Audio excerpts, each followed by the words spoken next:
আল্লাহ সুবহানাহু ওয়া তাআলা বিশ্ব পয়গম্বর বিশ্ব নবী মুহাম্মদ রাসূলুল্লাহ সাল্লাল্লাহু আলাইহি ওয়াসাল্লামের উপরে আল্লাহর কোরআনুল কারীম পাঠিয়ে দিলেন। জিবরাইল আলাইহিস সালাম নবীজি সাল্লাল্লাহু আলাইহি ওয়াসাল্লামের কাছে 23 বছরে 114টি সূরা নাযিল করেছেন। এর ভিতরে আল্লাহ রাব্বুল আলামিন সূরার সংখ্যা দিয়েছে 114টি, আর এর ভিতরে আয়াতের সংখ্যা আছে মতান্তরে 6666টি। আল্লাহর কোন বান্দা যদি কোরআনুল কারীমকে সিনায় ধারণ করতে পারে আর এটার উপরে আমল করতে পারে, আল্লাহ সুবহানাহু ওয়া তাআলা কিয়ামতের ময়দান পেরিয়ে মানুষকে যখন জাহান্নামে ফেলে দেওয়া হবে, 10 জন জাহান্নামী ব্যক্তিকে হাফেজে কোরআনকে বলা হবে, 10 জন জাহান্নামী ব্যক্তিকে তুমি সুপারিশ করে জান্নাতের ভিতরে নিয়ে আসো। একটু জোরে সরে কোন সুবহানাল্লাহ।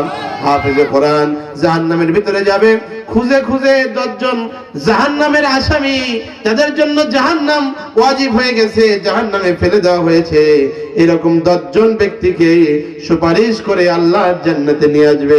আল্লাহ সুবহানাহু ওয়া তাআলা আমাদের নসলকে, আমাদের সন্তানদেরকে হাফেজে কোরআন হিসেবে কবুল করুক। জোরে কোন আল্লাহুম্মা আমিন। প্রিয় মুসলমান ভাইরা আমার, শুধু তাই নয়, আল্লাহ রাসূল বলেন কোরআন এমন একটা কিতাব যে কিতাবটা প্রত্যেকের জন্য সুপারিশ করবেন, কারো পক্ষে অথবা বিপক্ষে। যার পক্ষে কোরআনুল কারীম সুপারিশ করবে লোকটা জান্নাতি, আর যার বিপক্ষে সুপারিশ করবে লোকটা জাহান্নামী।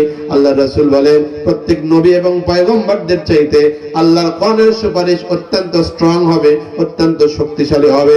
আমি রাসূলের চাইতে কোরআনের সুপারিশ আল্লাহর কাছে বেশি গ্রহণযোগ্য হবে।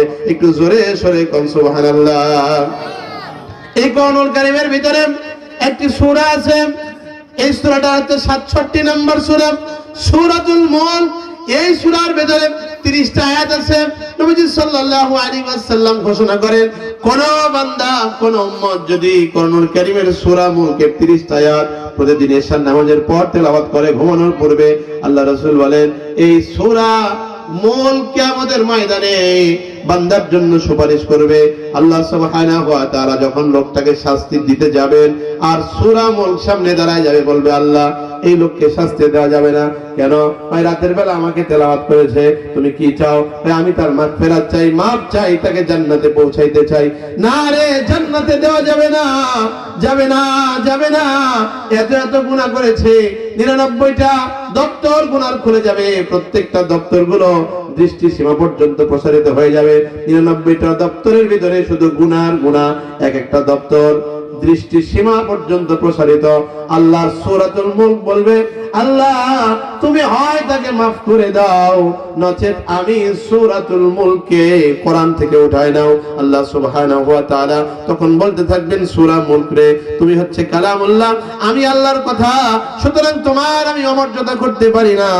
তোমার সুপারিশ মঞ্জুর করা হলো, কবুল করা হলো, যাও যাও, আমি তাকে জাহান্নাম থেকে নাজাত দান করে জান্নাতি বলে কবুল করে নিলাম। একটু জোরে সরে কোন আল্লাহুম্মা আমিন।